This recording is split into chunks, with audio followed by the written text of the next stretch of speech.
going live. No. There we go. Hey everybody, welcome to Raptors Kitchen. It's Tuesday, the 15th of July. I'm your host Alan Kerr, joined by Paul Faulkner. Hello. Pick up Paul. Hello. Paul, yep. Yes, hello, Alan. Thanks. Paco. Well, Paco Rodriguez is also here. You ready? What do you want to get? Yes. No, I'm just saying hello. Am I ready to speak? I thought you were going to notice I thought you were going to dwell. Paul said something about Paul. You're flying through that. You went, all right, pick up Paul. The Paco. It was such a mess up. It's It was like starting up a speedboat. Yeah. So Alan didn't ask how your week's been. I'm going to ask how's your week. Well, Tommy's here as well. Tommy Bass is also here. Hello, Tommy. It doesn't work as well. Hi, Paul. I'm guessing you were referencing the penguin advert, as in pick up a penguin. But let me ask you this: what's your favourite biscuit? Do you know, actually, there are excellent Fox's chocolate chip cookie digestive things. There's too much going on there. But it's so good. It's so You of all messy, people it's so complain about indulgent. too much going on. Yeah. Most Fox's You biscuits of are all people. Yeah, you How love dare you you love- judge the biscuits? you love loads of stuff and like good stuff. Like what? It's like good stuff amongst. It's like whenever we watch an epic mealtime, you're like, my god, that looks amazing, and there's clearly too much stuff going on there. No. What do you mean, nah? I do not disagree. Epic Mealtime gets it right. Okay. Anyway, Paul, so Fox's They also double have chocolate cookie crumble. I don't know quite how to explain it. It's kind of like the ring biscuit, and it's covered like it's just biscuit, but it's quite a thick biscuit, and it's covered in just milk chocolate. All right. Like those are you usually get them in a variety. Party rings, I think they're called. No, those are like the coloured ones. Yeah, Those are they're like all really nice. paper thin. No. Like we're talking a big, thick, chunky, biscuity slice of deliciousness. Right. And the only downside to it is that it has a hole in the middle. You're missing that vital bit. You're like, God, this is incomplete because where's the hole in the middle? Yeah, exactly. There's somewhere like Filling. in a biscuit factory somewhere there is just like the kind of cores that have been stamped out. Yeah, they'll probably be called like souls. So it's like the soul of that Soul of the biscuit's gone. biscuit. Yeah. There's not a thing about a while back where the pole mints started selling like the inside Like of the the hole? pole. Really? No, like, yeah, like Oh, the wee bit. Yeah, Yeah. that was a that thing. was a thing. Mhm. Maybe Luke Fox is doing that with the biscuits. Again, you're why they like? Oh, do you know what? We should It recycle worked for all these. Polo, We should it worked for recycle us. all this stuff and make some more money. Yeah. Okay. You're not a fan of biscuits though, but I mean, like what Paul was describing there. Would you eat that biscuit? Like for money. Well, you know, Who in their right mind is going to pay you to eat a nice biscuit? I'm sure there's someone out there that wants to see some of that.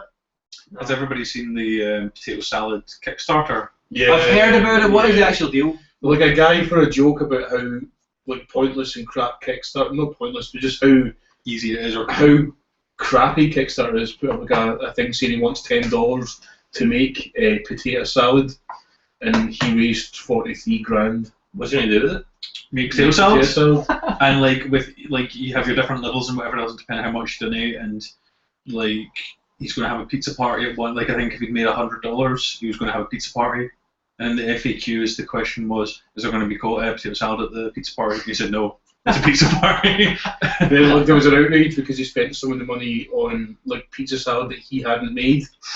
Oh, So come on, yeah. And like now it's also spawned like loads and loads of different just Copycats. annoying Kickstarters. Like a guy who wants to eat bacon, so like he's made a Well, Kickstarter. they kind of got a point there. I remember watching an episode of Come Dine With Me, and you seen that? We all seen that. You know the. Mhm. Oh, you talking? Is this going to be the shows. episode where like the guy just ordered food in? Wasn't it? Yeah, it was like guy. Oh, It was like, I girl, like that, she yeah. ordered food and it was like getting delivered, and she won it, and I was like, "This is fucking outrage." I was like, that defeats the purpose of the show. Yeah, it's in the rules. They dined at our house. Yeah, it's still. They received food in their mouths. It wasn't right though. That's like saying, "Oh, I'm going to make you a fantastic meal and just ordering And I Domino's." think, well, I mean, the worst thing there was that she lied about making it. Oh, Yeah, so I think they that's explicitly like asked her, and she was just like, "Oh, yes." surely that's beyond the Okay. rules. Like you can't lie about what you've made.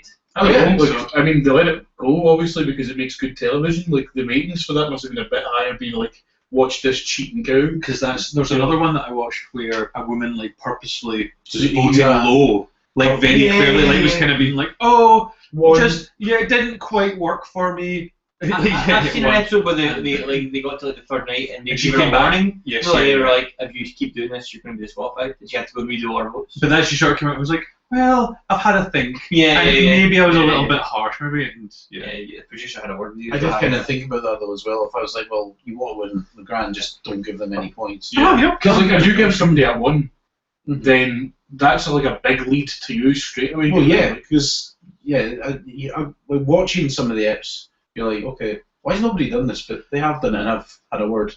I think that would be really good though if the race became like if everyone was awarding like 2s and 3s, and who could get the best lowest score. Well, yeah, but then it's like that card game Omaha High Low.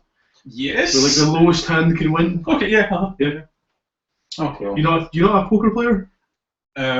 I once tried to learn to play from maybe Red Dead Redemption, Okay. and That's a good place to start. like couldn't really understand kept losing in that. Tried to take it into the real world. I've tried to learn like poker off of like computer Right. directions, and I don't feel like there's just bits of it that seem to get lost in translation from screen and words to my understanding. Right. It really isn't that hard. But this isn't a poker podcast. Oh, maybe it could be. Someday. Raptors around the poker What table. would that be? What's your favourite hand? I like an ace high, pair of tens. That's not a hand. An ace. Yeah, We like poker over here. See, now I know how people must feel when I try and talk about football. I almost said soccer when I said football. Brought it back. Street cred maintained. Paul, how's your week been? It's been good, thank you. I was going to say, like, I thought of bringing this up, and I was like, I'll leave it until the show starts. My little sister was away last week, which was nice for my family. I don't live with her, I don't care. Yeah. But she was away for like kind of a Christian church thing. Like we've sort of spoken. Like she did RD last year for her 6th year higher, and the same way that I did. And she's been religious for a lot longer than I have. We were brought up kind of Protestant, and I don't know if we've spoken about that before. I'm not Catholic. Oh yeah. I don't want to fight and kill you. The way history has dictated it would happen. How would you kill him? Would you like choke him with your hair? No, crucifixion. Obviously. Crucifixion. Like, the classic. way. Yeah. Or choke you on your bread. Your dumb apple bread. Well, he's out of it in the communion ring. Yeah. But she's kind of slowly been sort of following me. But she enjoys going to church because it's a sociable thing and it's really nice. She knows a lot of people through it, so that's fine. She was away to kind of work in this little town up north. And so I saw her today for the first time she got back. I said, how was it, Caitlin? How did you enjoy yourself? And she went on to explain to me how she decided to use this week away as a chance to troll Christians. And like this woman particularly who she's become like quite good friends with, and this woman calls her little sister. And like I've made it quite clear that really fucks me off because that woman is not her sister. I'm her brother. I'm the oldest sibling. She's older than me. I'm not going to have that stepping into the ear of the right. You're very protective of your sister. Yeah, there's a lot of times where Protective. Fucking sister. Back off, bitch. There's a couple of times where I think I've presented Paul with almost a Sophie's Choice effort. He's always like, "Yeah, my sister, absolutely." Yeah, it's like, well, if you can save one of them. What was Sophie's Choice? I don't want to ruin it. You should watch the film. It's it's heartbreaking. Was it like, do I wear the green dress or the blue dress? Yeah. No, that's the whole thing. Meryl Streep had to Whether put she with. takes Is that why she started wearing Prada later? Yeah. Was that the right actress? I don't know. It Yeah, was. yeah. And then she went on to become Prime Minister of Great Britain. Yep. And then got cancer and became bald and fought with her daughter Julia Roberts. Yeah. Oh Yeah. Anyway, so what happened? She started trolling Christians. Well, this woman who's her sister, who I don't like because Well, she's not her sister, but she don't know, but this calls her it. Does Gavin get annoyed when I call you my brother? Not really. I don't think Gavin really. One, I don't think he knows about it. Two, I don't think he really cares about it. You know what I mean? You know. I always say like Tommy's like my wee brother. Yeah, but Gav, and the guy in the corner shop thinks you're my dad. Yeah. He actually does. That is not like you guys have like a long relationship. I mean, you've known each other. They're part of a decade. More than a decade now. Is it? Yeah. No, actually, no, it's not. No, it's not. it's a decade and 2 years. Okay, that's a long time. That's a good length of time for you to be. I mean, I know people who have that kind of relationship, but this woman has known my wee sister maybe 2 years. But the Lord has also known her Well, yeah, hey, She just had that Faulkner charm where it's like you meet a Faulkner, you're like, oh, they're fucking great. You know, people. met his sister? I have not. No, I met her. Caitlin and Alan talk on the phone all the time. Yeah, so Paul said this. So anyway, story. So we're talking away, and she brought up that she asked this woman, who I would like to bring up, she's 31. So like, this is the other thing, that she's considerably older. 16? 17 now, but yeah, like young. So that's the other kind of thing where it's like, she's that much older. What are you doing hanging around with a teenager? Fucking get your bitch out. But wow, that's very ageist. You know, you just old people sicken me. I'm 10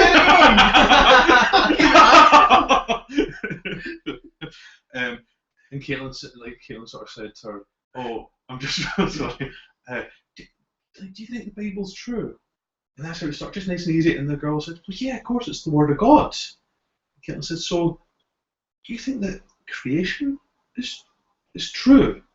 And she was like, "Yeah, of course, it's absolutely 100% true." And Caitlin said, "But that means in 7 days the world was created. And what do you think of, like, people have added it up that would mean the world was 6,000 years old?" And the woman went away to her parents, who were there as well. This 31-year-old woman's parents were at camp with her? Well, like, it's like they are looking after kids. They are there as leaders to look after kids from, like, foreign towns or whatever. Foreign towns. The islands, I think. Oh, God. 1, 2. Foreign lands. Wow. We're lucky I was sipping my beverage there. This is just... Yeah, whereabouts was it? I don't know where. Like, I don't think they had to take a ferry though. It's okay. I'll be going up shortly, and I will know where it was. I'll hear from 2 towns over as like some crazies were here. So this 31-year-old woman went to her mum and dad. To what? And took Caitlin with her and just talk about it. And Caitlin sort of said, "Well, what about the dinosaurs? You know, day 5 the animals were created. Day 6 man was created. When were dinosaurs created? You would think that dinosaurs are pretty fucking cool." And they'd be brought up, and the woman was like, "Oh, blah, blah, blah." And the big thing that kind of came from it is that this 30-year-old woman said, "Really, don't say it. I'm worried about Caitlin." All right, I thought you were going to say she didn't believe in dinosaurs. I think she's been brainwashed by her evil older brother. yeah, by this false family member. He's got a little devil beard and everything. Long hair. Here's trying to get. Lives on a hill, a spiky castle. A spiky castle. Mm-hmm. I was really proud of my little sister for going and just torturing Christians, and I think that she. Did your sister herself, like? Yeah, I thought you were saying she is religious. Because when you started the story, I was totally biting my tongue. No, like as I say, she seems to kind of hold mainly that she enjoys the kind of social side of it, but she was like, I mean, after you kind of hear all these arguments, it's kind of hard to believe in it. I was like, yup, isn't that weird? Yeah, like, isn't it weird when you apply common sense to it? Gone in and fucking Kaiser Soze this whole organisation. So I think the Highlands are on fire. I think she's. I would have my secret signal, my red phone would have went off if that happened. So it's okay. See, like nothing's happened yet. Kind of bit of a spoiler alert for like a film we'll review later. But just say about religion. It's like no, it's on the kind of similar topic here. But that part in Boyhood where he receives the Bible as a gift, everybody in the screen went, "Fuck." Wow, it would have been a different reaction if that was an American film. I look forward to getting that joke. Yeah. It's not even a joke. It's like I mean, I look forward to understanding what you're talking about. He's gifted a Bible. Yeah, and just the people in the screen, not in the film, all went fuck. Like, you know, as if to say, "What?"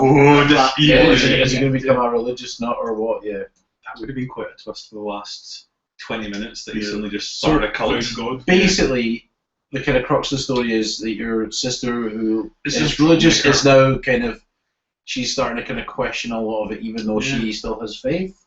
I mean, we don't generally talk about it too much because I think she doesn't enjoy me poking holes in it. That's actually fair enough. I would say, like, you know, I'm like that with people when it comes to psychics or tarot cards. I'm like, you know, I don't want, you know, it's like, I don't want to go through this again kind of thing because it angers me. I was thinking about this today, actually, in the tarot card thing. One of our old flatmates moved out of her flat because he got a tarot card reading that said he should have a change in his life. And so to say that was what? That was the. That's I'm gonna right. just. Like he just, without any warning, it was like 2 days later. That's right. He just moved A out. packet of cards that are made in a factory Holy shit! Like, magically told him, this is what you should do with your life. just when you think of now, like he's got no friends, he's lost all his hair, put on loads of weight, and has STDs. Good change there, tarot cards. Good change. With that description, I know exactly what you're talking about. Anyway, how's your week, Paco? My week was good. Like I didn't really do too much, as is You know for what? my want. Again? Yeah, like I On the watched most this. beautiful day of the year, man. It That was was so fucking incredible. warm. Yeah, I So bet it was. warm. Yeah. Like I'd also spent 4 hours earlier that day running up and down stairs as part of my work, and then climbed a fucking. It wasn't a mountain. It was like a 1,400 foot hill. But like it was steeper than any of the mountains I have actually climbed. And it was so hard. It was hard going. Like I was in pain for the whole of the next day afterwards. It was good. And so because it's so close to Glasgow, you can see like the city from up there, and it's That's very very good. Yeah, some of your photographs were like, oh, that's nice.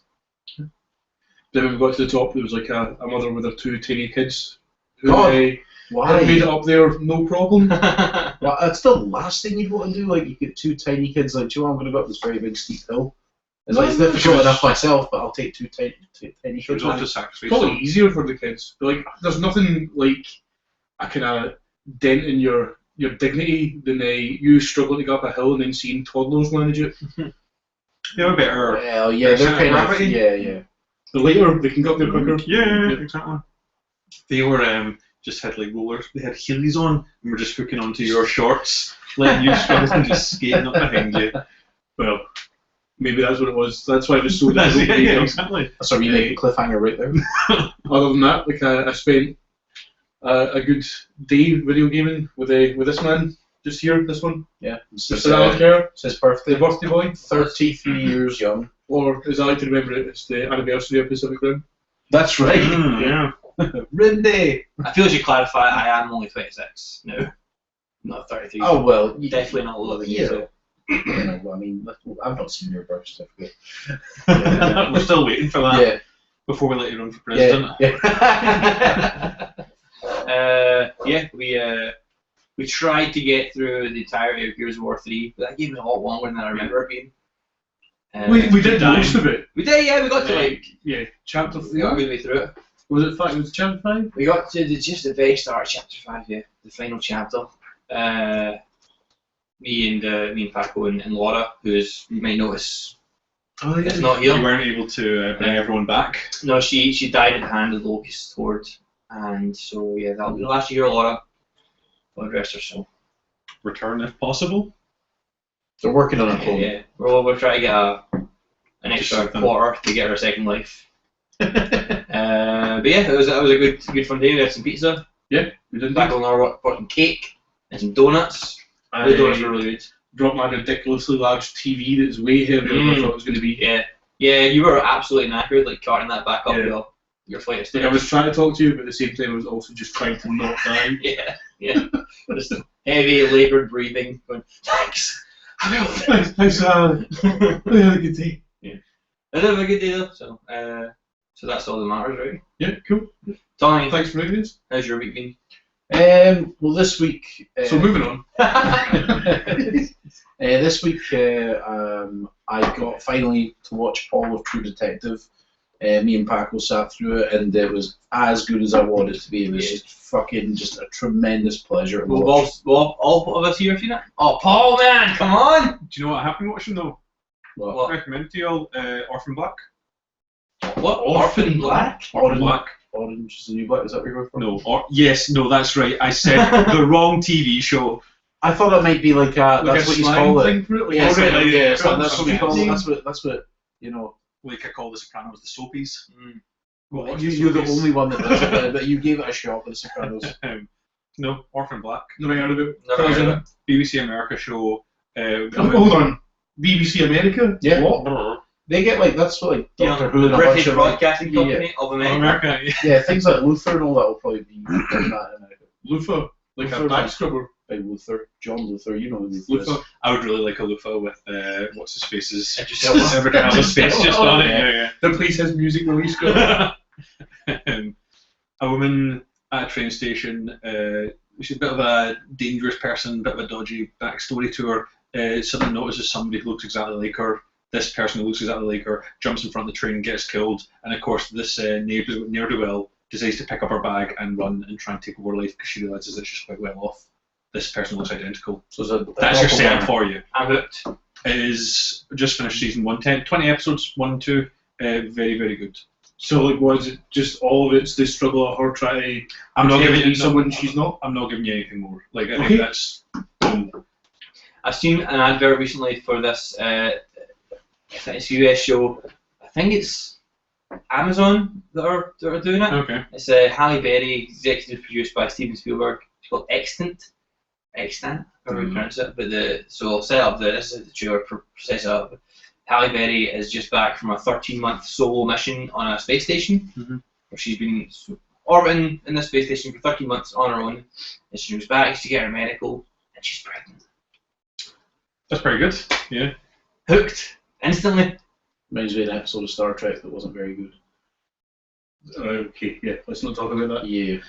But anyway, yeah, True Detective. Sorry. Yeah. Okay. HBO, Go. right away, you're like, right, what's going on? Matthew McConaughey, McConaughey, yeah. Woody Harrelson, and it's 8 eps long, and it's just fantastic. It's about these two detectives who are on a case in the middle, in set in Louisiana.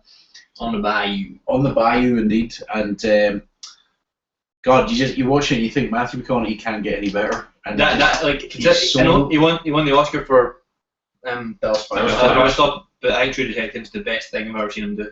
Yeah, his character is so well written. Woody Harrelson is well written as well, and it kind of jumps timelines where it's jumping from present day back to the case, the original case in 1995. Yeah, can I split across 3 timelines for a while? Yeah, 4. Yeah. It's 4. It's 1995, 2002, 2010, 2014. Oh yeah, right, yeah. But yeah, it's just like, again, it's just what you'd expect from HBO. It's just very well written. It's just like dripping with atmosphere. And I'd seen that Emmys had Yes. been entered for awards not under a mini-series, but rather under like well, a it's full, which I thought was interesting. yeah, Like, 8 episodes. Like I guess that's slightly too long to consider a miniseries.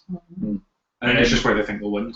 The dialogue and stuff in it is absolutely fantastic. Like, the whole thing, from start to finish, is like a really good detective story. But I think that the wrap-up for it was done a bit too late. It was too much of a stretch. No, I kept saying that during the thing. I quite liked the end. I thought it did really well, and we were like, okay, it's utilised all these things. But it's kind of very okay. Now we've got this kind of this chase sequence. What's going to happen? Yeah, it did feel like too much of a cop TV show. Yeah. But I last liked wee it. bit. I really did, man. It's like then you've got that. Well, that's the nearly the last bit, but the actual kind of last bit when there's that big conversation. I just thought was excellent. There's like a lot of good stuff in it.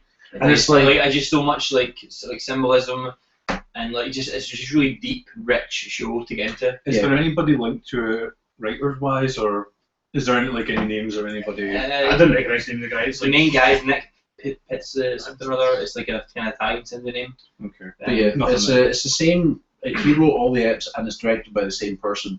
Okay, so that's very. So there is that very- consistency, but it just kind of it makes Louisiana just a wild visit there. It still looks like a scary place. Yeah. It's got this kind of right from the get go, it's the actual mystery itself has got some kind of religious connotations to it. And I do like some religion. when you kind of see the fact that it is set in Louisiana and like Woody Harrelson and that kind of whole community, like they were brought up and they are religious people, and just Matthew McConaughey, just the way he tears people down with his like philosophy and his ideas about stuff, it's really interesting. He's like one of the best like original characters in a TV show. Like so long. Yeah, He's that's really exciting to you. I've had quite a McConaughey packed week. Yeah, because like you right. watched Bernie. I watched watched Bernie. Bernie, which was in as well, and then there was a third thing. What was it? Jojo, Mud, Lincoln Lawyer. He's not in the new one, is it? We watched All True Detective. You saw the Interstellar trailer. Yeah, that is actually. It's That is because like I mean we've been singing on praises for a long time, but like after this week, like Matthew McConaughey week, if you will, like it's got to the point now where I'm like, that man, just give me everything he's ever done. Like even Fool's Gold, I'll watch it again. Yeah, let's go see those wrong. Let's go watch Satara with that Failure to launch and how to lose a guy in 10 days. No. Tegan days. The first bit of news we got will lead into we'll tie into True Detective. All right. But, like on the review side of things later on, we've got Cold in July, which Paul saw, and Boyhood, which Paul and Paco both saw. So that's the reviews we've got coming up later on. Mm-hmm. But first, let's look at some news. The first bit of news I have is that Colin Farrell is rumoured to be starring in season 2 of True Detective. Okay. Along with like the second part of this is take it with a bit It's a more new case. So it's like, I've been given the impression that Yeah. like it's just going to be two new what do actors, you call it when it's like when it's kind of the same name but everything changes around about it. what do you call it? I'll come back to me later on. But the other person is rumoured, and again this is not to be taken too seriously. It's Taylor Kitsch, who you know from a bunch of flops. He was Gambit in Wolverine. John Carter. Battleship. But apparently he's on a TV show at the moment in the US, which he's getting really good praise for. What's it called? Can't remember it though. Colin Farrell isn't exactly a great actor either. I like Colin Farrell. I think he so. can be really good sometimes. I think he depends entirely on everyone round about him. Like he will meet other, like if there's other great performers, he will match that. But if there aren't other people to kind of encourage him, I suppose he'll just. Maybe kind of. I'd say, like with Bruges, he's got like Ray Fiennes and Brendan Gleeson, and then like Mr. Banks, he's got Emma Thompson. But I mean, his segment in Mr. Banks is purely him. You know what I mean? It's like I thought he just steals that whole. Well, Phone Booth, I think, is like the only one I can think of where I think he did a good job with the actual acting in it. Like In Bruges, like was a good movie, but he was just absolutely mediocre at best in it. I think anyway. Phone Booth was good as well. I like him. And Tigerland's was like his breakout performance. Tigerland's really he's good in it. Is he not also in Daredevil? Is like He was he Oh. was Bullseye, which I thought he was the leading thing. The Normal Heart is the name of the thing, television drama. Has that not been given like a lot of like Emmy nominations as well? That's like one of the kind of favourites. Taylor Kitsch is in that, and Anthology is the name, is the word I was looking for. True Detective was an anthology show. Oh shit! Oh no! I just closed down the browser that had all the news in it. Oh no, I got it back. Good old Google doesn't shut down. So there's that. With that, like the showrunners have been tight-lipped on it. They're not saying yes or no to anything. I like Colin Farrell. He can do a convincing enough American accent as well. Would he be your straight or your silly man? Which would you rather have? I mean, He that's can do very both. rough for you, yeah. I think he does straight better. Like Rather than manic. yeah, like when I think of manic Colin Farrell, I just think of Bullseye. And Was he not in Seven Psychopaths? Yeah, he was. Yeah, he was good in that as He well. was like a kind of manic guy in that. No, he was he was a straight, straight he was man. the Yeah, opposite, yeah. Sam Rockwell was the. That's was what I the was going to nutcase. say. That's reunite them, stick them together. Sam Sam Rockwell. Rockwell would be yeah, great. He would be good.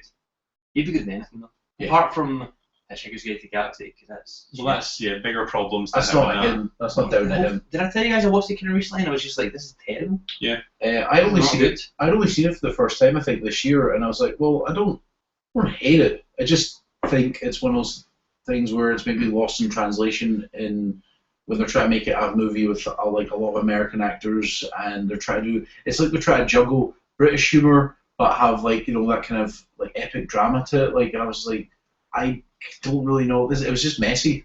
They changed the ending. The BBC Changed the TV picture. show was a lot better. I never seen it. The radio show I'm giving the impression is better than that. And the books were. Yeah. It's the best. Guillermo del Toro said that before he does Pacific Rim 2, which has a release date and stuff for 2017, I believe, is when it's scheduled to come out. Yep. He wants to squeeze in a small, this is his word, small, bizarre, black and white creature film, ideally starring John Hurt. Yeah, I'm in. Yeah. So So something more akin to Pan's Labyrinth, like we talked about last week. How he's not really done a film like that in a while. More akin to Pan's Labyrinth or Chronos and the other one that was Backbone. Speaking of John Hurt, there's a rumor going like I watched a documentary this week. It's called Lost in La Mancha, and it's about when Terry Gilliam was trying to make The Man Who Killed Don Quixote, but it was plagued with problems, and ultimately it was unable to be made. They started making it, but the main character was very ill. Johnny Depp was there for a couple of days, but it was a really good documentary to see, like an ambitious project, a labour of love, Just fall apart. fall to pieces, and it was excellent. But he's always wanted to do it, and there's rumours now circling that John Hurt might be Don Quixote. They're looking to restart it, and I'm like, after watching that documentary, I would like to see that film. And also, it'd really be nice to see Terry Gilliam make a really good movie again. I was going to see that's I was going to say after seeing Zero Theorem, I haven't seen that. I do want to see that, but I'm like, I think the last one I watched of his, or trying to watch, he was Imaginarium. Yeah, Dr. Imaginarium with Dr. Parnassus, which I walked out of. Okay. I couldn't even get to the end of it. It was just so I shit. think it was the just last sad really good Yeah. movie he made was Fear and Loathing after 12 Monkeys, or no? I think 12 Monkeys was first. Well, anyway, it was one of them two. That was the last really good Terry Gilliam movie. Anyway, sorry, carry on, John Hurt. He's going to be in the Guillermo del Toro. Well, Del Toro says he wants to be. That's what I like about Del Toro. He's just so open and like candid about things. He's like, yeah, I want to make this movie. Ideally, I'd like to have John Hurt in it. He's presumably not asked John Hurt yet. He's just went and said, yeah. Well, it's like he's just a website's kind of wet dream where normally studios are doing their best to keep everything tight-lipped, whereas every, like, as you say, very open. So it's like, oh, slow news day. What's going on? Del Toro said in the most recent interview. Could just be a thought he had right there. Yeah, exactly. Yeah, Probably but doesn't mean anything by it, but yeah. Can we see some of his illustrations for I thought he had? yeah, exactly. On a napkin. Yeah. Yeah, he's always good for a news story. Star Wars is going to shoot partially in IMAX, which, I mean, kind of probably the reason they made IMAX is films like Star Wars in the 70s, being like, yeah, that could be amazing to look at. It was Harrison Ford's birthday yesterday, or was it today? Why- It was yesterday. Why you only shoot parts of it in IMAX? Why not shoot The it? cameras are really The cameras are expensive. it's just expensive. Yeah, same as like It's Star Wars. Like, I know. Yeah, but if you want to get like they can't do kind of tight, small scenes with them because they're too noisy and stuff. And Yeah, and too because they're big. bulky, it's like if you want to get certain shots, it's like no, you won't be able to do it because the camera is too fucking heavy. Do you remember at the time? I think there was only like maybe 5 IMAX cameras in existence, and Christopher Nolan broke one of them during The Dark Knight. how did you break it? Like I think it was just one of the action scenes. It just got smashed. Oops. But again, we looked at there was only 5 in existence, and in 10 years' time, like remember then, only 5 of the fucking thousands. They must be Small expensive. enough to fit in a smartphone. Yeah, it's like now my smartphone's an IMAX. Yeah, That camera. was something which, skipping forward to a movie we'll be talking about later, Boyhood, when Linklater started it, he was filming it on, like, VCR. Whatever, Film? 38, film. Yeah, 30mm. which of course was more common in 2002 when he started it, compared to, because now if you heard that, Do you notice a change in film quality? he kept doing it. He just Oh, right, okay. used that all the way Okay. through. I suppose that's the best way to go about it. Yeah. In 2002, he just bought up all the remaining film. Yeah, I thought that was interesting. Yeah. The Weinsteins, Bob and Harvey, who are like Miramax guys, have passed on Clerks 3. They will not be funding it because they said that what Kevin Smith wanted was too expensive. He wanted a $6 million budget, and they said that's far too expensive, Kevin. We'll happily distribute it, but we're not giving you money for it. Well, he's So he's shopping around elsewhere now. Selling his comic book collection. at the same time he's got Tusk that's coming out. Yeah. So Maybe if that makes some series back. Yeah. You would think, like, just being who he is, he'd have more than $6 million to spare. with Kevin Smith. Yeah.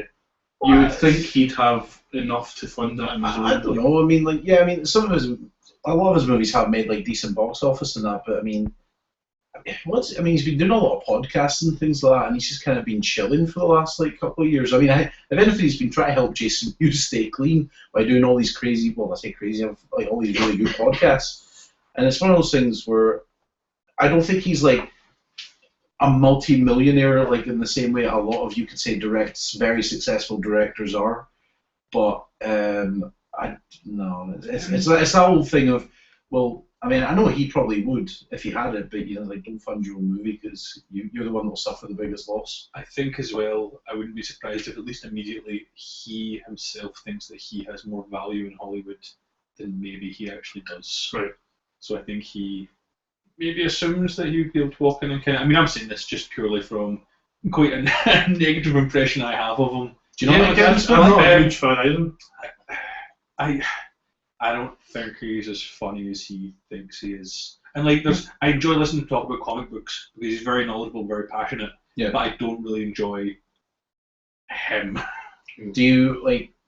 Have you watched like an evening with Kevin Smith and all those? I listen to sporadically, if the guests good, the Fat Man and Batman podcasts.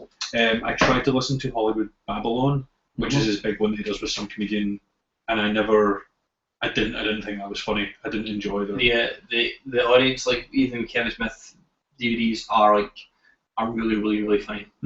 He's just such a gifted storyteller. Yeah. Well, that's the stories he tells about Prince and Tim Burton and things like that are very entertaining. It's the kind of thing you were just this average Joe. You have your foot in Hollywood and you know about all these famous people, and now you're just basically saying, yeah, see this guy. There was just one time this happened, and you're like, wow, really? Yeah, if you get the chance, look up him talking about Bruce Willis being asked to direct a Prince documentary and being asked to write a Superman movie. They're both 20-minute long, just kind of speeches on YouTube, and they're hilarious. I've listened to episodes of Fat Man and Batman where he didn't have a guest on, but he was like, I just want to talk to you about a comic that I really love, and it's basically him turning page, him sitting with the comic and just reading out to you and explaining to you what this slightly stoned kind of haze means to him, and it's brilliant. It's it's just so much more than having it there. I do understand he is a good speaker. I don't have a problem with him personally. I think he's quite a funny guy. I think he makes good movies. I think he's one of the only people in that medium who is who you do still get the impression that he is a fan at heart, and he's not just pretending to be a geek to be I've read Marvel comics all my life. Actually, legitimately, passionately is who he is. When he's talking about that stuff. And again, I think within even Kevin Smith, it's him kind of performing a crowd, but I very much feel it's just him. He's just he says himself, he's just a fat geek that was working in a convenience store. He made a movie, he did well, and his life changed. And had he never done Clerks, he'd still be just that fat dude who likes comic books and convenience store, and working in a convenience store. And I don't know, I just think there's something very honest about the way he comes across. Yeah, I agree with that. So that's a review of Kevin Smith. There we go. Yeah, there you go. Here's something quite interesting. You guys have been watching Arrow recently, yes? Just finished season 1? Yeah. Did you hear that joining the cast as someone called the Atom? So I'm not aware if that's an existing. Brandon Routh, who is formerly Superman. Yeah. Joining a TV show of the DC universe as a third or fourth tier character. Isn't this news weeks old? It was on all the news sites today. No, I heard about this a wee while ago, but I don't think that's it. I don't think that's anything kind of oh my god, really? I mean, what did he Superman Returns?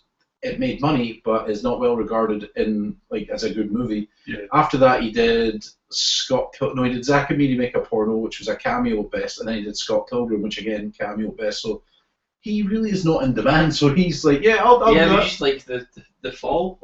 Superman Returns, I believe, is his first film now. Yeah, I think that was a big deal. And he's not a bad considering Bryan Singer basically wanted to cast someone to play Christopher Reeve. Yeah, he did exactly what he wanted to do. It's I don't hate or think Brandon Routh's a bad actor. I just don't think he's anything. I think he is. He's just you're all right, I suppose. I think he's good in Scott Pilgrim. He is actually. Yeah, he's the guy who plays the white, the number 3, the bass player. No, Aye. no, he's not the vegan.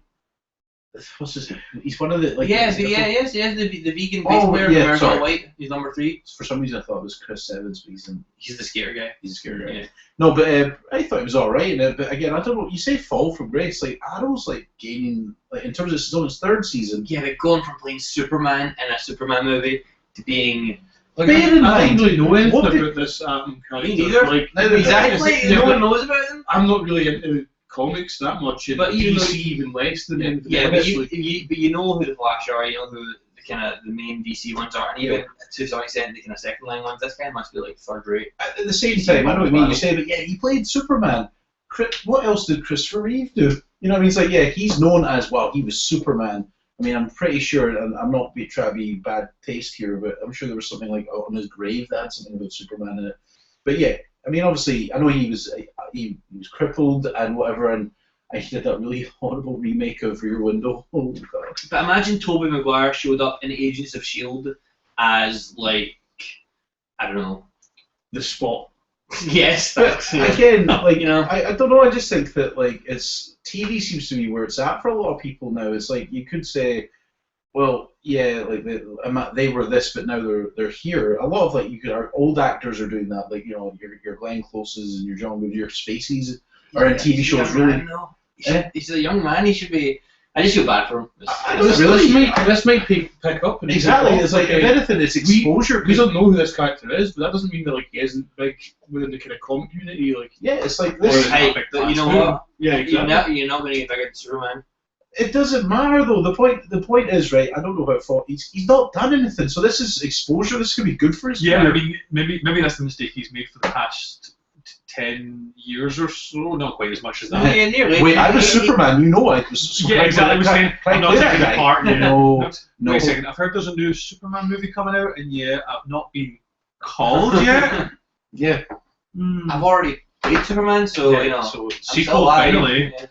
Yeah. Glad Bryan Singer isn't coming back, if I'm honest. Only got in the way. Yeah, well, anyway, there's that. Brandon Routh. This is. I think it doesn't sound good. They're making a live-action Dumbo remake. Mm-hmm. That sounds legal. That sounds Why? like it shouldn't be allowed to be done anymore. Why? It's going to be written by Erin Kruger, who you may know from fucking the writer of the Transformers movies. Oh, she's terrible. Woo! She's so bad. So if you want a movie with a CGI elephant amongst a bunch of actors with zero character Does it development, transform? yeah. Sorry, she. I This is don't like a- know if this is Eddie like a- Kruger's a she or a he, but whoever this person is terrible. They should not be allowed in your fucking screenplays. Yeah, I mean, I feel I'm valid in saying that objectively this person cannot write for shit. Aye, but that's it. It's like, but she makes money. They doing some screenplays make money. It's like it's fucking fuck off. Sorry, Paul, it's EHREN. That's why you can't find it. So Paul's trying to desperately find out the gender of this person. Cool. EHREN KRUGER. This is riveting stuff. Yeah. Well, you guys keep talking. But yeah, so he is a writer. There you go. He sucks. Look Yeah, at him there. he is. The first picture is him with like a pad and a pen, Mhm. thinking to himself, Michael Bay's fucking lackey. Probably in a coffee shop. Yeah, that's the IMDb photo that he's chosen for himself. "Oh yeah." Yeah, but anyway, so yeah, that He sucks. That sucks, and that will suck. So let's get It's it. also a shit name. Just saying. Yeah. I don't know why Kruger's a cool second name. Let's he not didn't forget choose that that. Freddy Krueger is a piece of it. Yeah, but like that's not what I was talking about. It just sounds cool. No, you'd say Krueger, you think Freddy Krueger. Yeah. Well, that when I like Freddy Krueger, I like those films. Erin Kruger, don't touch anything. And does something. That's the same as I think with Freddy Krueger. yeah. Erin Kruger. Erin does something like a girl's name as well, so Yeah, take that. you know. You dumb parents. Lame. That's the sound of Paco eating chocolate. Trying to hide it from the camera as well. Don't look at me. I begged for some apple chocolate. Simpsons. X-Men Days of Future Past will be getting a director's cut Oh, thank God. because there was like so much of it that ended up not in the movie. No, there's various parts of the Wolverine 70s I would scenes. like to see. You know what else happened? Woodstock. Yeah, yeah. That was the same. I don't know. But like that's he gets it wrong first time. Alright, Back too far. Woodstock, yeah, just has like a fucking brilliant weekend. Just back to Xavier being like, sorry mate, I know I've wasted some really valuable time, but I'll do the rest time. And speaking of X-Men, again, well, not Vegas, very shitty connection, but I was watching a program called The Writer's Room. If any of you've seen that, and it's hosted by the guy that wrote The Descendants, and he interviews like folk that wrote like Game of Thrones and like Breaking Bad. Oh yeah. It's on US Netflix. Check it out. It's only 20 minutes long, but he was talking to David Benioff and D.B. Weiss, the writer-creators of Game of Thrones. One of them wrote the screenplay for Wolverine Origins. And I was like, and then there's just like, God, but you're fucking great in this. It's like that was just a bad choice of genre. But yeah, like it was just really interesting when you see like folk that have made greatness, and then you're like, yeah, but he also wrote that. You're like, oh, dearie me. No, you can't hit it out of the park all the time, man. Yeah, exactly. I mean, being That's- creative is a difficult thing. That's very true. I've yet to see I want to see your big screenplay. I want to see the murder mystery screenplay, the radio one that you did. I want to. Oh, right. I really want to see that. That's on It's just an audio YouTube. thing. It's not- Yeah. You What, can just get improv it? No, it's like No, it's it's just audio, it's It's just not. radio. Ah, okay. video. But it's on YouTube. You can go and I search will. it. Yeah. I will do that. Just reading the Facebook page there. A friend of ours has commented that I've had this before, right? This Marty. Yeah, other people have said this, and I do not see it whatsoever. I mean, I guess the eyes are kind of similar, but he says that I look like a ginger Ed Sheeran. I mean, No, Ed Sheeran looks like a ginger you. I think he. Ed Sheeran. He is You're not ginger. ginger. Yeah. Sorry, right? Yes. Sorry, I messed that up. Are you Sorry, happy? yeah. He looks like a ginger me, right? I don't see it. I don't see it. Are you happy with that? Do you like Ed Sheeran? Nah, I mean, I don't dislike him, right? I just don't understand what the big fuss is about him. He's just I a guy agree. with guitar. Just a guy who plays punky funky See, music like, with a like, guitar. I didn't Yeah. know who he was, but like I heard that song he's got out just now, Mm-hmm. and I liked that.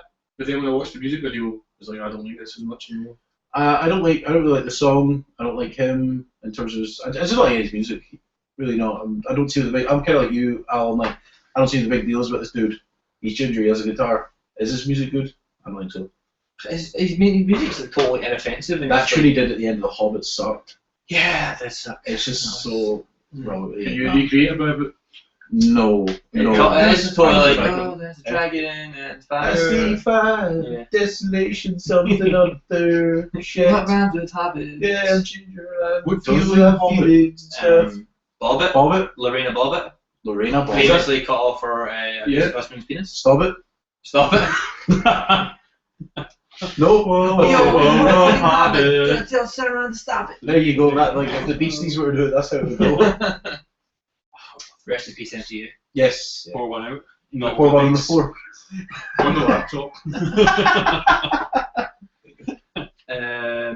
Shooting has sorry. Whoa. Jumping forward here. Oh. Two more writers have been brought in to have a bash at the old Ant-Man script. Andrew Barrer and Man, this is old news. Gabriel This is like- Ferrari. No, this is like again another time. There's like two more. Right. These are kind of two unknown. They wrote something that was on the blacklist, the Hollywood blacklist, which if you don't know is like a yearly list of unpublished screenplays that they're like hot shit. That everyone's like, let's pick these things up and make them. So you can take this in two ways. You can take it as like bad that it's, they are so unsure of the script. They have to have so many people trying to work on it. Sorry, Or Paul was being a Coca-Cola advert for a minute there. Turned to the side, all of us was, I don't want you. No. So anyway, Eh? That's Diet Coke. Yeah, but this is Paul's version of it. Or you could look at it as they are not settling for a subpar script and are willing to. I mean, it's Work on it obviously the until it's right. former. It's obviously the former. Like, It's absolutely the former. especially if like the first two people they called in are still also working on it. That's 4 people on a script, man. That's You know, there's too many cooks. exactly, man. That broth is spoiled, baby. Look what happened to fucking Joe Almighty. What was the one? Evan Almighty. No, what was the first one? Bruce Almighty. It was Evan. Joe It's Almighty. Joe Almighty. Joe. You think Oh, we're talking about Joseph. We're talking about Yeah, Joseph we're talking about before. Joe over Generic name of The many Joes of the Bible. I don't know. It was a piece of shit. I'm not gonna try and remember its actual name. That's like brain cells and stuff. I don't know, man. It's just when you try and actually remember anything, you're just like, Yeah. is it this one? And you're like, yeah, it's one of them. Ask for some of the video games though. I'll answer it. What's the best one ever? Last of Us. Correct. Really? I would have also Yeah. accepted Tetris. Okay. Or And Pac-Man. no, Pac-Man. Miss Pac-Man. Sorry, It's, the Chicken wings. I don't get it either. Okay. It's an IT crowd joke, never mind. Shooting has wrapped on Fast and Furious 7. And the director, James Wan, yes. put out like quite a long, heartfelt message to the fans, just saying like, thanks for sticking with us through this tough time, and thanks to Vin Diesel for kind of being our leader the whole time, and thanks to Paul Walker's brothers and Miss Paul Walker and all that. It's quite a nice message. Quite That's nice cool, read. man. Yeah. It's one of those things where, like, I'm like, man, I never thought I'd say I'm looking forward to a Fast and Furious movie, but as given what's going on with this You look production, forward to the last one. Like before Yeah, Fast 6 came after out, 5 happened, you're like, yeah, let's. and with the let's go. trailers and I stuff, mean- the tank, the mid-air tank. I don't know if I was counting down the days. It's more like, yeah, I'll watch that. That looks better than the other 3. But with this one, I'm like, you know what? I'm very interested to see how this is going to conclude. It's going to be absolutely heaving, this movie. Oh yeah, of course. Heaving means busy, for anyone who's not listening. Yeah, I there's thought not it was the drank too much and was induced vomiting. Even. dry Alright, heave. I The get dry it. heave. You've given me 2 of those sarcastic. I guess it today. Shut Paul. No, Really, no, it's no. really The, negative. the first one was not supposed to be like a dig at you. Really, Nah. it was really making me sad. That's why I didn't get a text back. I was just like, alright. Also, I was like in work and I could only text Oh, did it mean short sigh? messages. Yeah. Okay. There's a new show for Gone Girl, which is the new not Ben Affleck, new David Fincher movie starring Ben Affleck. I think it looks great. David Fincher does great trailers. It's another kind of crime drama that he does really well. Ben Affleck was accused of killing his wife. Did he not? We don't know. Let's find out. I think it looks great. It does look good. Yeah. David Fincher makes good movies. Yeah. Almost exclusively. What's the exception? The game is kind of stupid. Yeah, the game was a good idea, but it's got a very stupid ending where you're Yeah. like, no. It's just so far fetched and like Yeah. it's a bit too much hyper paranoid tension drama. Alien 3, of course. Alien 3's alright. Nah, is it? I mean, I everyone think says it's that. alright. Nah, I don't think it is. I think It's everyone- alright. I think it is. Nah, I'm pretty sure Alien you're 3? crazy. Go on.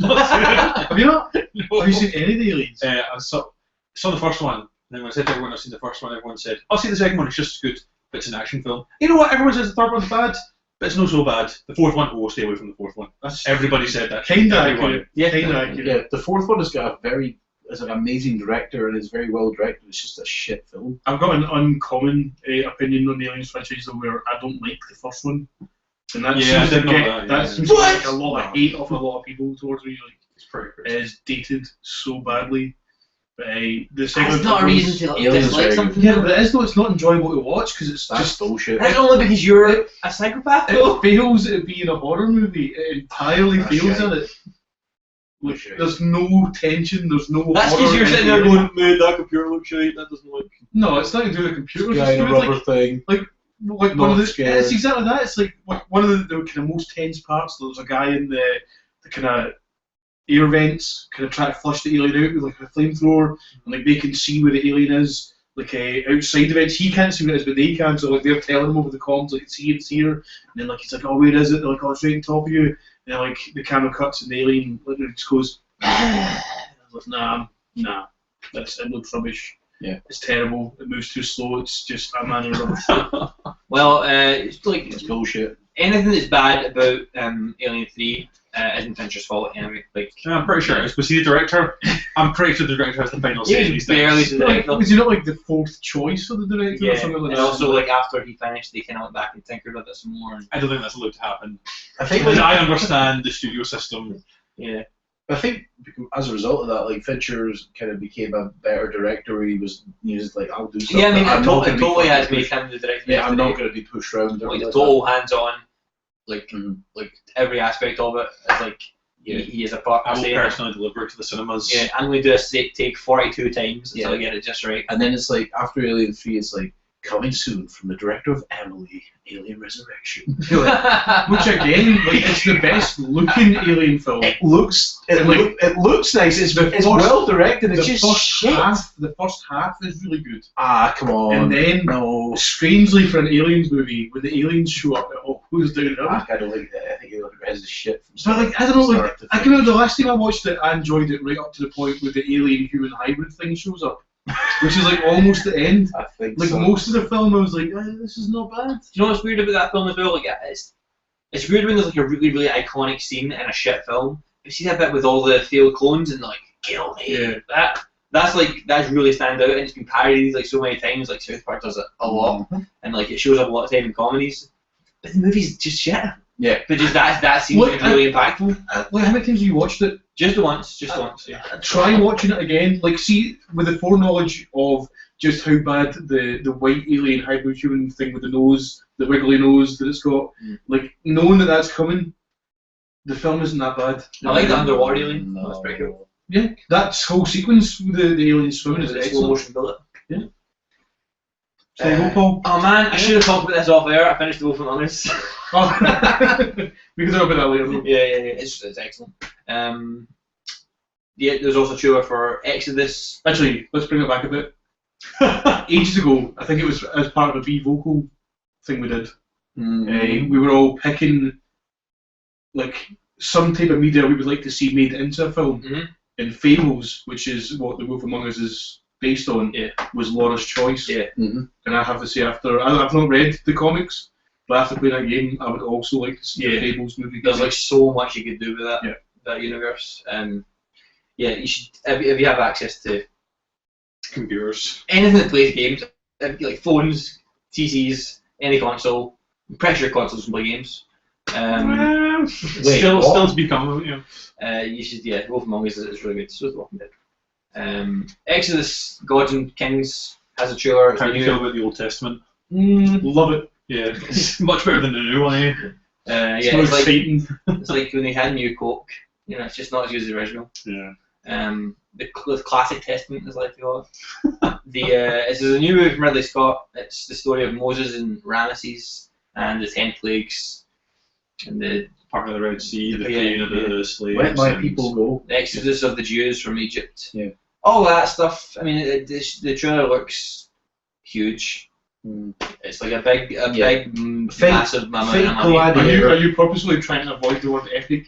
Yeah, yes, I am. No, but in the sense of like, as a movie genre, this is an epic. Yeah, you're not like, oh man, my juice is epic. Epic OJ dude. Dumb.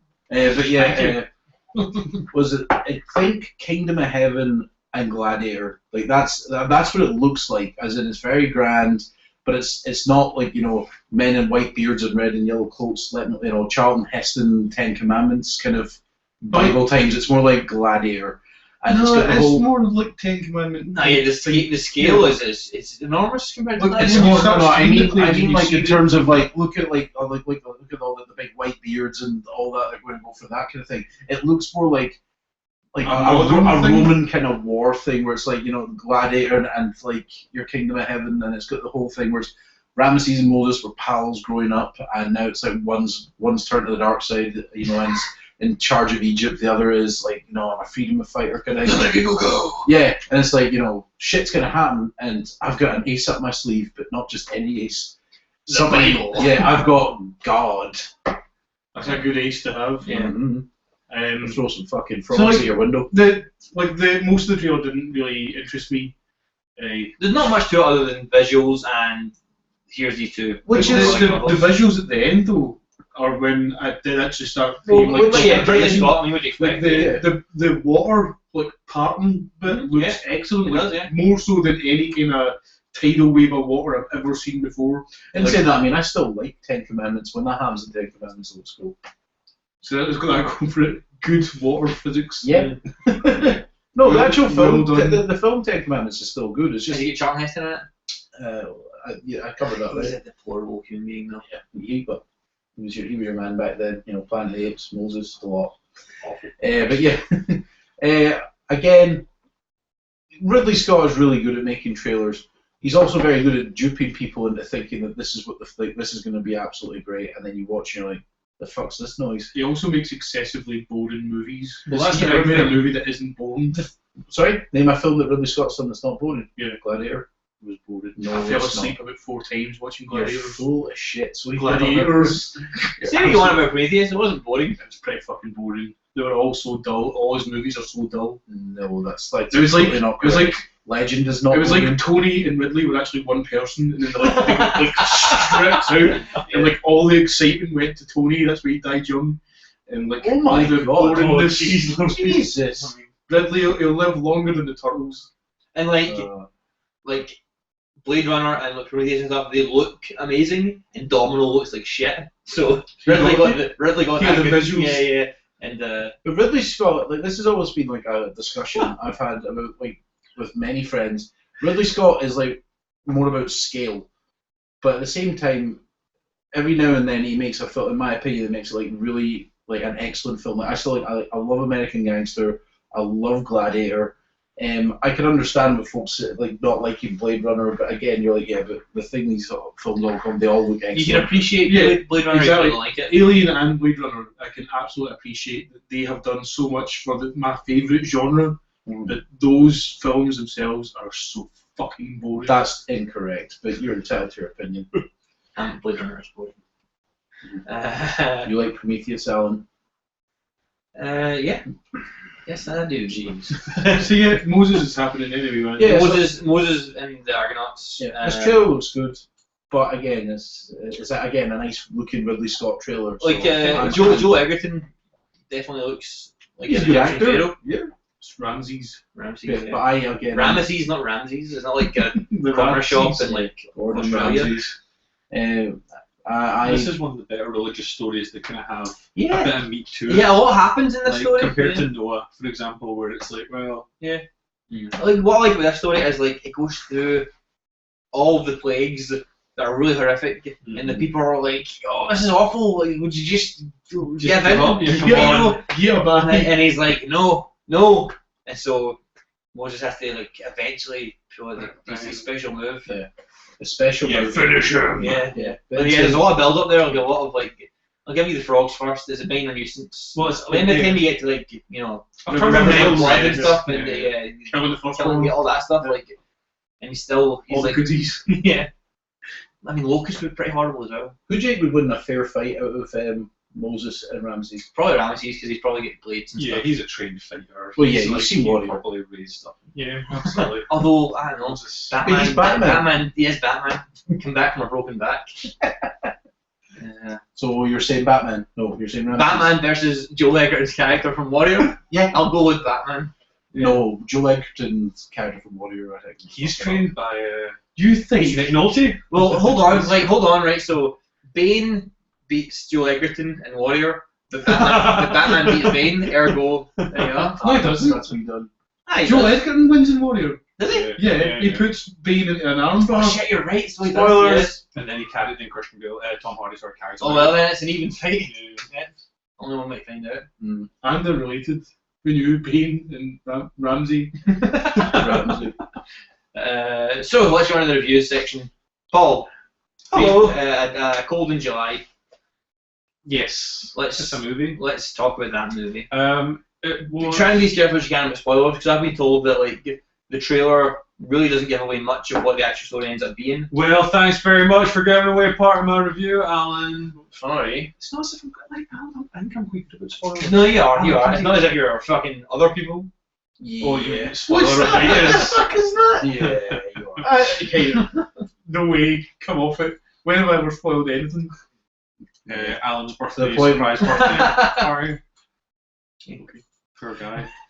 Sorry, I'm trying to waste a wee second too. Well, get that. Try vamp. Yeah, okay. Cold in July. It was a movie. Michael C. Hall is in it as a parent father who somebody breaks into his house at night. He's woken up by his dear wife who says, "Oh my God, it's going check out Somebody's in the house at night? Yeah. He goes, "Oh, somebody." A horrible accident. Well, kind of horrible, very tense. Let me get my big plastic sheets out. I'll take it. yeah. That's we'll get to kind of Michael C. Hall standing in the world of acting in a wee minute or two, but there's somebody in the house. He ends up shooting the person. The police kind of go, you know what? Like he was on the property. He wasn't armed, but it doesn't matter. Don't Like, worry about it. yeah, exactly. It's America. It's the deep south. We're going to throw this guy away. America. Of course, this kind of regular family guy, he's a framer, just a literal picture framer guy, Michael C. Hall. And he's racked with guilt. He goes to the funeral, kind of makes that mistake going along. Who turns up but the father of the dead boy that's been killed, who's played by Sam Shepard, who's just been let out of prison! Troublemaker immediately. What was he in prison for? Like, tax evasion or something? Yes, Probably. yeah, something very innocent. I think, I love how paper. tax evasion's now becoming the go-to Raptors crime. Tax evasion. And it's because of what happened to Laura. It's good for lads to laugh about. There was a cover story. She died fighting locusts. Oh, Probably yes. the actual Oh, sorry. the reason why she's not here. Oh boy. And so Sam Shepard kind of, there's a photo in the paper because they're a local small town of Michael C. Hall and his family. Sam Standing Shepard. over the dead bodies with a thumbs up. Party time! We should totally have spoken about that in the news. What? The Spielberg with the Triceratops? Ah, no. Let's not give airtime to idiots. Okay. That is good quality, that, yeah. And Sam Shepard comes up and says, "Oh, I've seen your son. Looks Jacob- like Jacob Jackson? you. I'm going to kill him, basically." It's not a question, but very heavily hinted at. Yeah. And then a kind of cat and mouse game begins. Where Has it got a kind of Cape Fear thing to it? Well, I've never seen Cape Fear. You've but seen yes. that Simpsons episode? Yeah. It's more or less that. Yeah. Okay.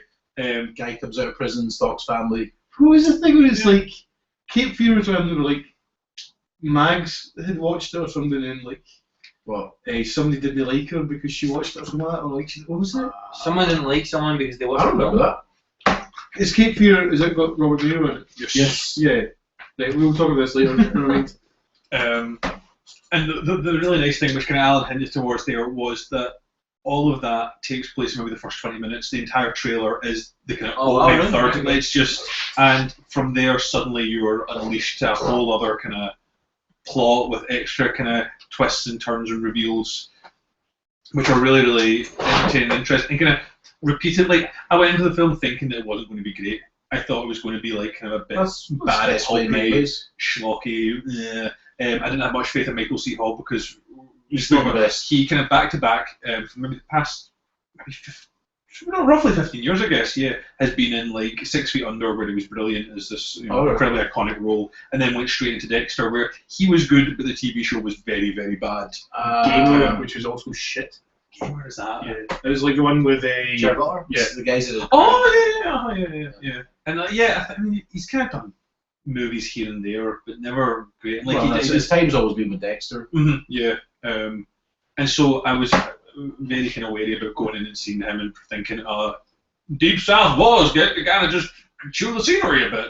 But he's really good. He plays this kind of very sympathetic kind of man out of his depth role very, very well. And his accent holds. He's a good kind of theatre stage man. So it's kind of that kind of slight snobbery where if you've been trained on the stage, you're probably a little bit of a better actor than a lot of people who came up just through Hollywood. That kind of. But he does a very good job. The family are really nice, and every step that kind of the movie took with plot developments, I kind of was like, I don't think I'm going to like where this is going, and then it won me over with just its relentless kind of intrigue and interest and just the tension just all the way through, really, like building really well, and just the development of his character, of kind of the sort of levels of conspiracy that might exist within the kind of police force, and there's a lot of quite good kind of father and son stuff where obviously they really ship between Sam Shepard and his boy who's been killed, and then Michael C. Hall and his child, and kind of what it means to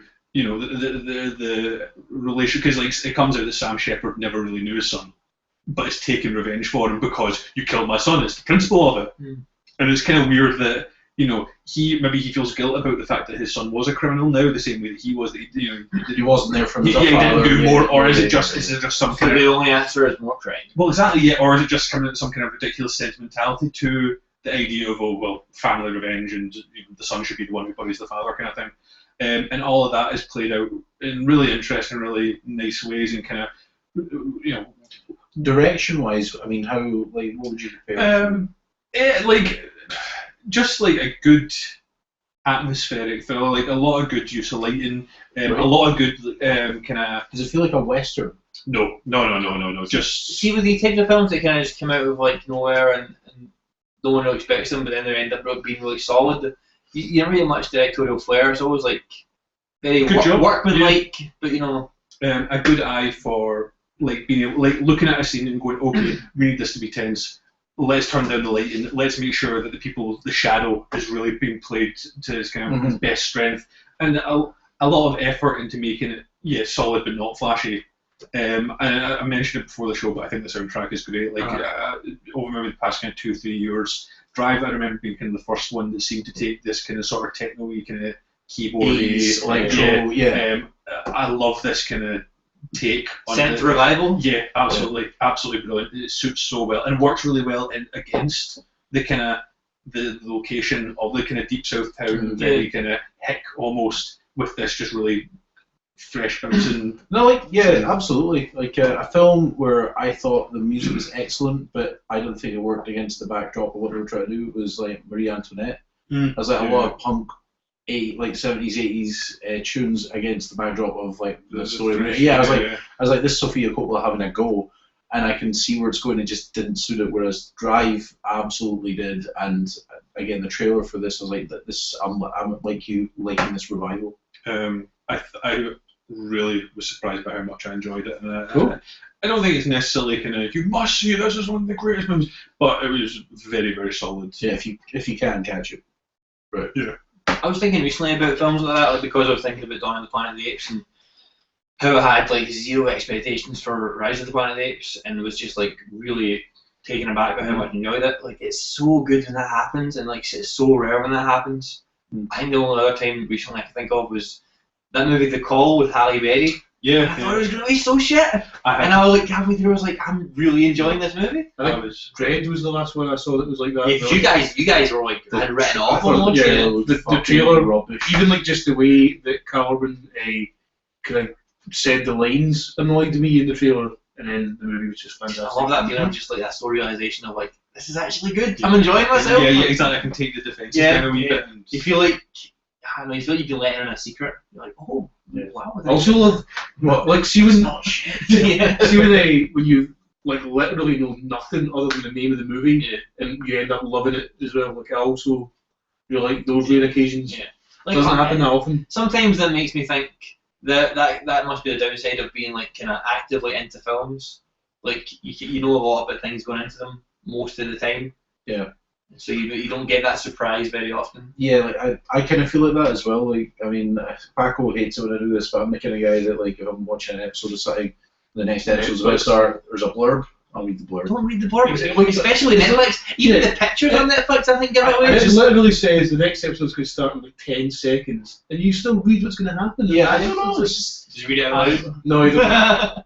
But like, a long time ago, like, I was far, far away. We'll both be sitting there, and I don't even think of reading the blurb. Like it's on the screen, we're both kind of looking at the TV, but then you'll go, "Oh right, okay." And I'm like, I generally do, like I would do that when I'm closing it down. Like I kind of stepped out about a few, and now you can see like 2 or 3 episodes in advance, and it's like not even the next one, but I do just jump down a couple, and it's like no, you know, Because you jumped in a couple, but like after the death Yeah, of this yeah, character oh, in the yeah. last episode. yeah, like I've done that myself with books, which is even worse. Yeah. Like I've like, read the back of like the 5th June book when I was still at the start of the 4th one, and it's got like the biggest spoiler possibly of all time on the Like back. see, like even on Netflix, like the pictures that say go through when you go to Lost. One of the pictures like from the 3rd season, and there's of like Mr. Echo facing down the monster. Now, if you just start on that show, you have like Yeah, zero no idea what the context, monster yeah. is, and it's like a big deal when you see it for the first time, and it's just like a picture of it just there. Like, I mean, don't get me wrong, Sucks. right? I mean, I do read the blurbs, and I'm just one of those folk where I'm just that into movies, and I read about it, and I know a lot about it. It's like going into something just completely like, just blind to what's going on.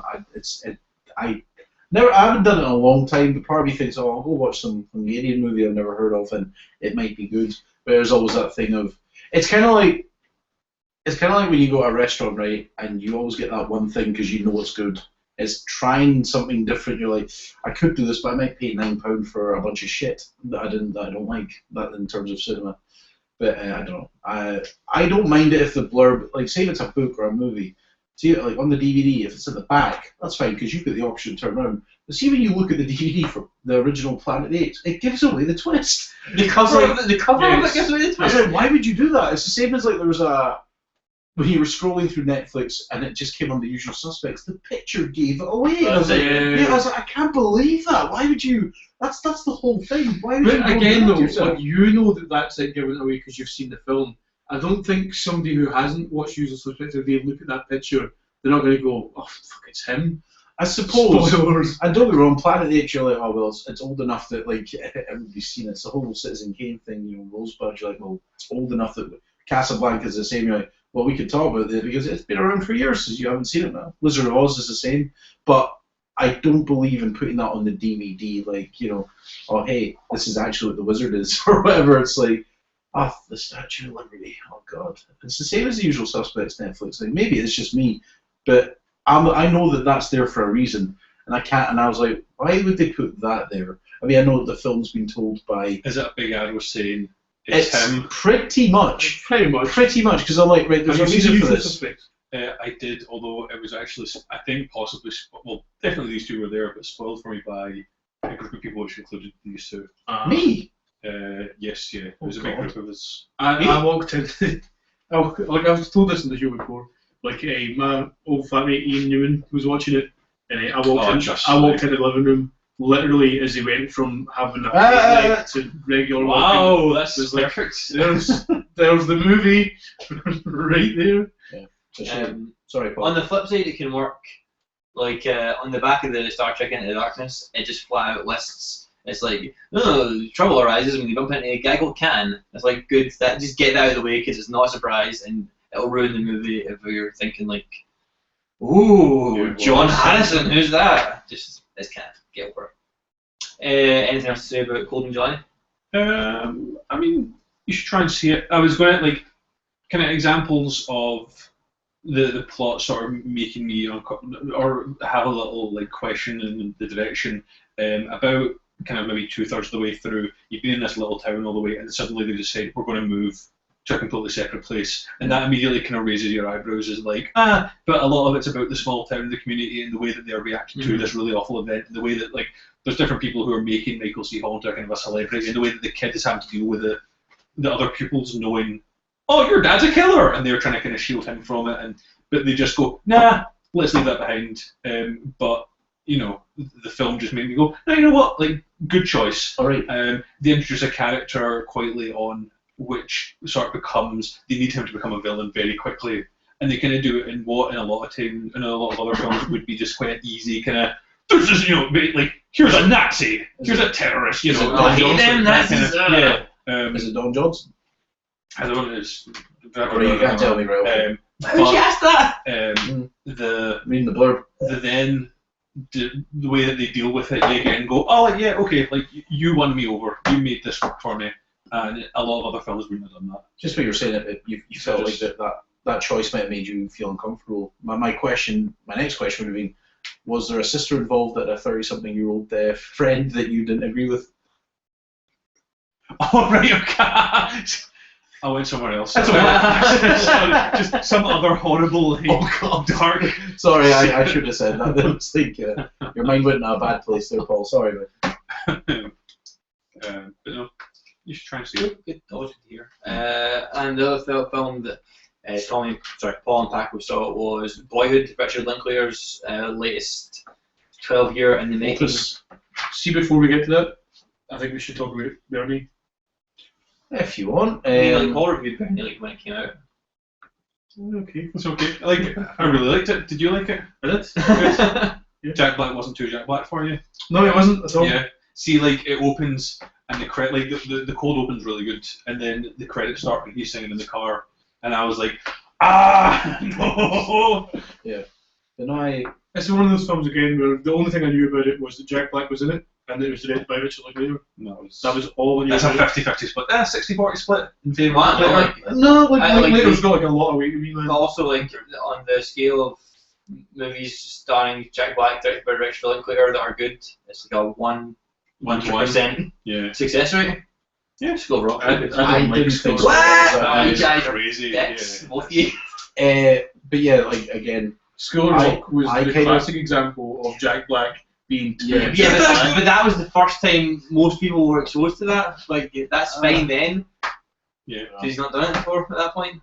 I don't know, but it's aged really badly. It's not a horror movie.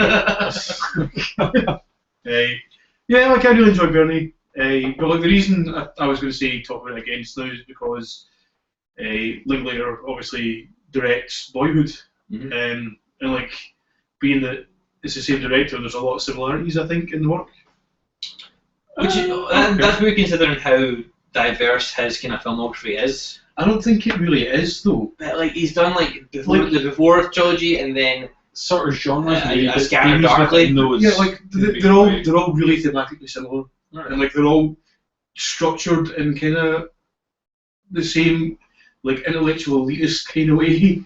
You know, like from Wake and Life to Scattered Darkly to the Beyond trilogy, they all have people who like actively partake in like more than just run-of-the-mill conversations. Like all the conversations are about big ideas and philosophies and like I would say Bernie doesn't have too much of that. No, but Bernie, what that does have with a lot of the films you listed there is, again, I read the blurb, so I kind of knew what was to be expected.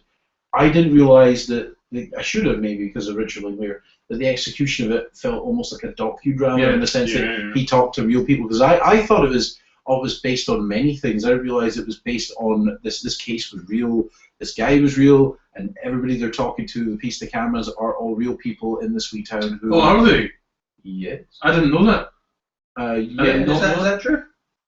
I don't know. Like, maybe it's real interviews using actors, or is it like just real footage of real people? I'm sure. Like, come the end, when you see the real Bernie, and you see like other little things like, oh, like, you know, I believe you see the real Bernie. Right at the end, because you see Jack Black talking to him when he's. I did not see that. No, it's definitely based on a real thing, isn't it? Yeah, and I'm fairly sure like the people they talk to, all the opinions they're talking about is about the real Bernie, but obviously set against the dramatization of it. See, that just makes it even more interesting. But again, that's what I mean is I should have known that being a Richard Linklater film. I mean, Dazed and Confused isn't like that, but again, it's about like real people, kind of real.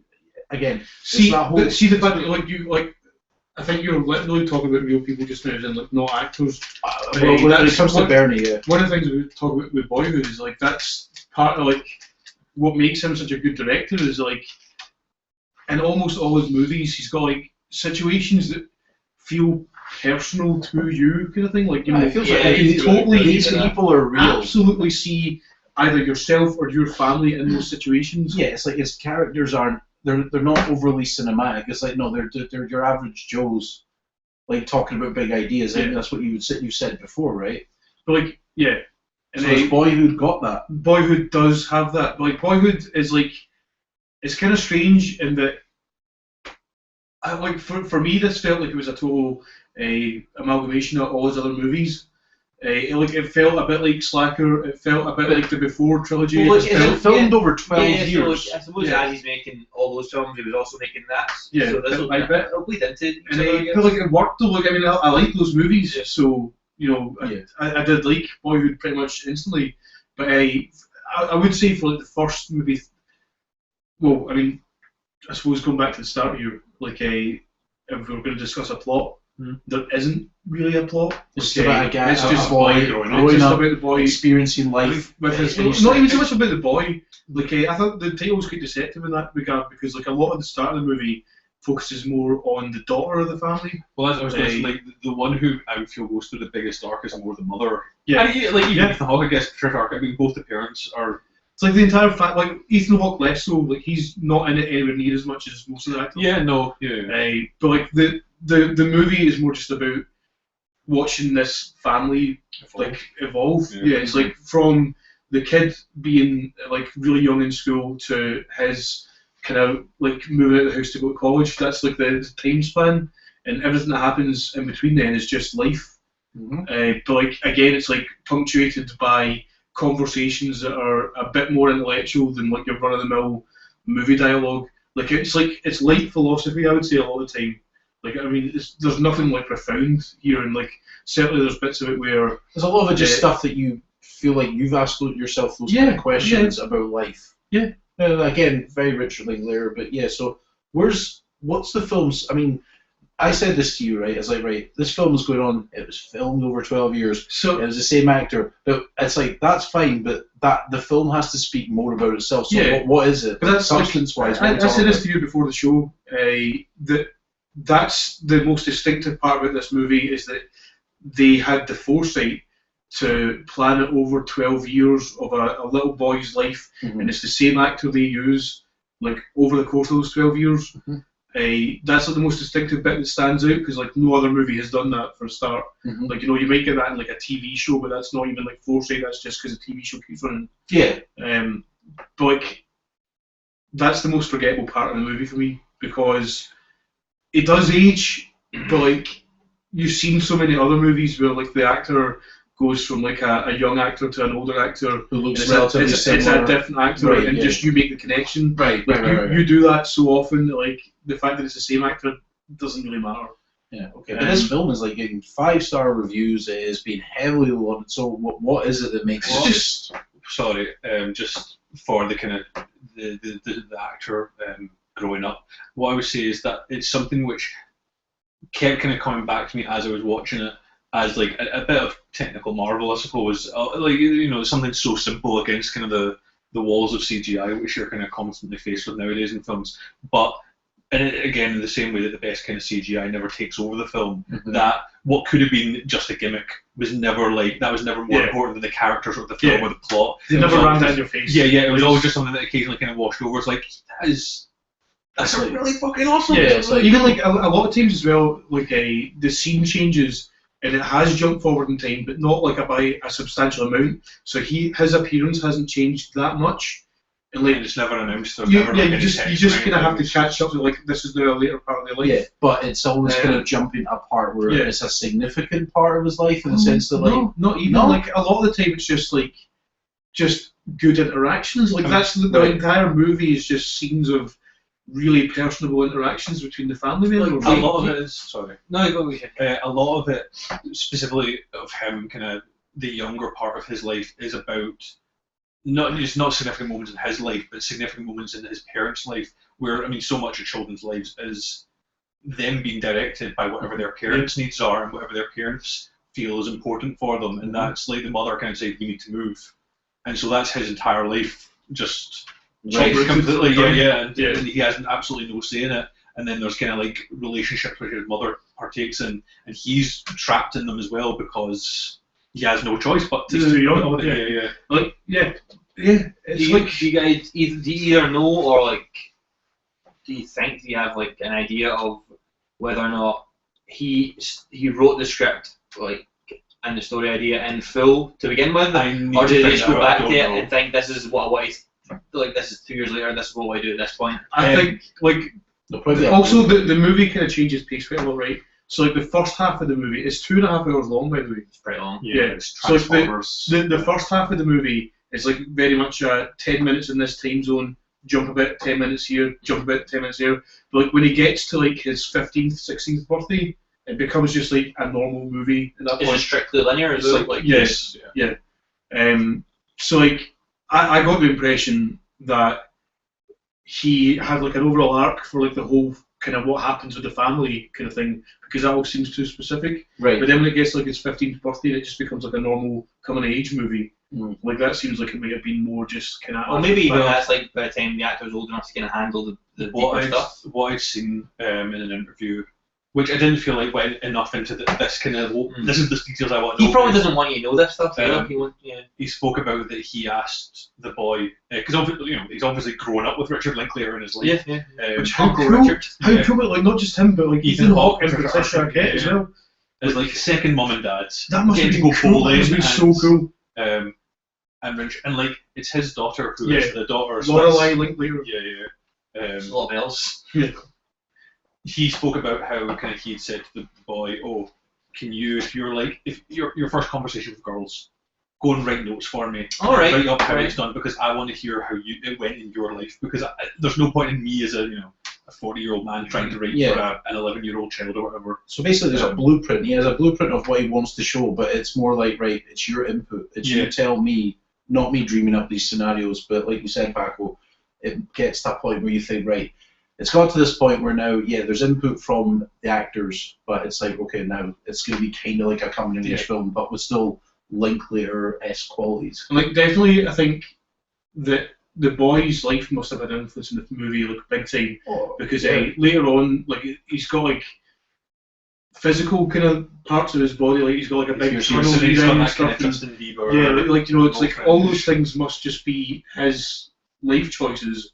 And I think Linklater must have made his character like that. He so perfectly fits. Even like he did kind of become a sort of, at least physically looks kind of like a stargazing kind of what is life? The philosophical kind of the guy who had those Richard Linklater conversations compared to. He could have gained 400 pounds or gone in for the wrestling team or whatever. So much of this is a gamble. This film. Yeah, exactly. Because that kid could have been like, I don't want to do this anymore. Yeah, there should be a lot of kind of credit. Like Ethan Hawke plays kind of basically a part-time father who wants to be there for the fun times and be the kind of cool dad who doesn't make them do their homework at the weekend and then brings them back and is like, well, bye mum, see you later, enjoy the kids who are full of sugar. And Patricia Arquette plays like the mother who wants to go back. Discipline.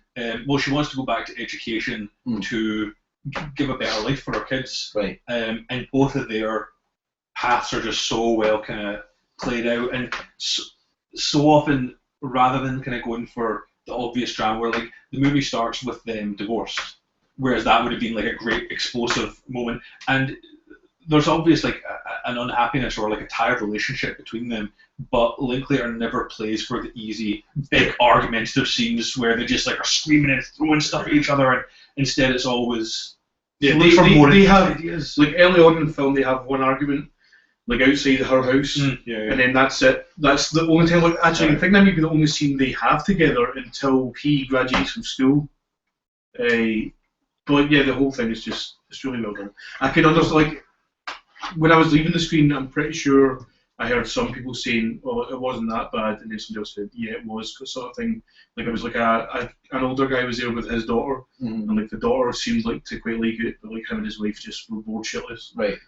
I can see like. I mean, my brother calls me pretentious all the time, and I'm sure I probably am more pretentious than a lot of people.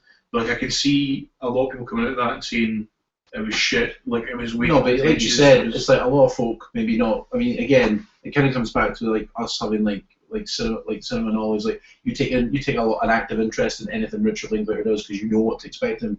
But Joe Public might be saying, "Oh, this is what this film's about." They don't really know anything about the director and may think, "Oh, it's just another coming of age film about kids growing up." Not really knowing that that's not what you're in for with a Richard Linklater movie. That's like it so well plays the relationship between. I mean, like the vast majority of people have had parents, and or at least a relationship with some kind of guardian. Most. I mean, they've presumably been cared for by somebody, and just you grew up and your perceptions of them changed, and your understanding of like there's a huge chunk of it is just the boy being angry at his mum for being, in kind of his mind, selfish. And he just can't, because kids don't comprehend why the mother wants to move to go back to university. You know, he doesn't understand the huge sacrifices that she's making for him. Yeah, it's more like, but my friends, and I'm going to miss this, and I can't believe you're doing this to me, not really thinking, look. But it's like, but like at the same time, he also has a bit of a point, because it's not like she just uproots him and moves once. It's like 4 or 5 times. Well, that's it's like, every time he gets settled, he gets uprooted. So it's like you can see where she's coming from, but at the same time, I can see where he's coming from. Props to Patricia Arquette as well, man. She did a fucking great job in that movie. She was excellent. The whole film, it is just, if you like his movies, you're going to like this movie. Simple as that. One other thing I would say as well, as much as I did dismiss the kind of gimmicky 12-year same actor aspect of it, you do find yourself, when he gets older and he's kind of, more relatable to people our age, you do find yourself kind of caring for him like a lot more. Yeah, absolutely. You've watched him grow up in front of you. Yeah, like he gets in the situations and like you totally do feel like empathy, which is odd for me. I'm really looking forward to seeing it. Good.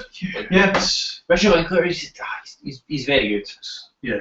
Very good. Like, he's definitely a lot more just willing to try and kind of have educated conversations on screen as well.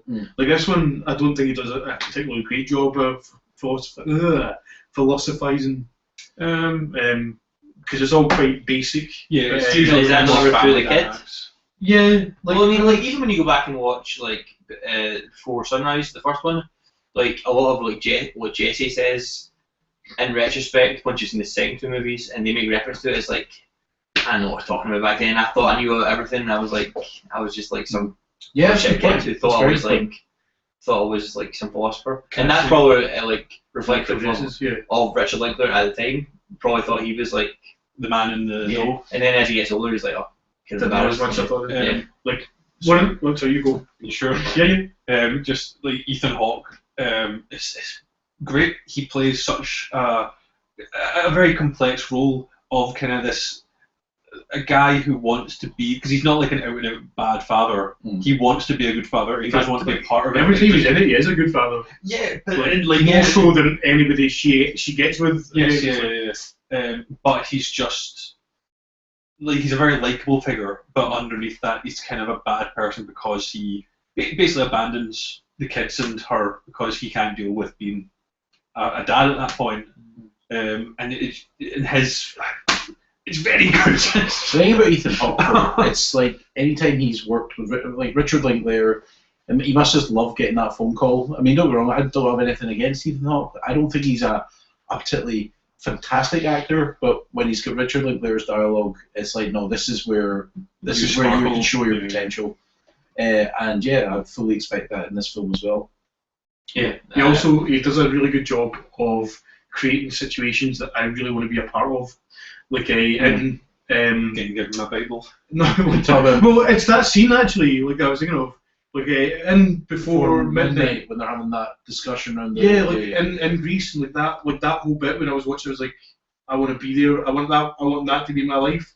And then, like the same in this one, like there's a bit where Ethan Hawke gets a new wife and they go to like her parents and they take the kids with them, and like everyone's just having a great time, like they're sitting playing music, and they're all kind of having a good laugh and stuff. And I was like, I want to be there. I want to be at that gathering right now. Like, just it feels the whole thing just feels. Why don't you talk to your mum and sister who's seen and sort that for you? Thanks, Tom. Cool. Well, I definitely hopeful I've seen that by next week. Next week also is Dawn of the Planet of the Apes, which I'm pretty sure I'll have seen by then as well. Absolutely. Hopefully. I Am Divine, which Paul saw a few months ago, Oh yeah. which you liked. And Pudsey the Dog movie. Woo! Well, Williams in it. Yeah. That fun It's not- it's tricks on Britain's Got Talent or something. Out already in Scotland. If you want to travel across the border, you would see it. It's Yeah. on this morning. I said travel across the border as if the only people listening to this are Scottish English. Yeah. Or just English. English, yeah.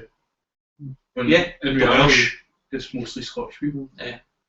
So just Wipe that from the record. watch it from your local cinema. So yeah, join us next week when we'll be talking about them. Maybe they'll let us in. Somewhere. Sitting here actually, because I'll be in this position. That's really boring. Thanks for tuning in. Yeah, Raptors against you.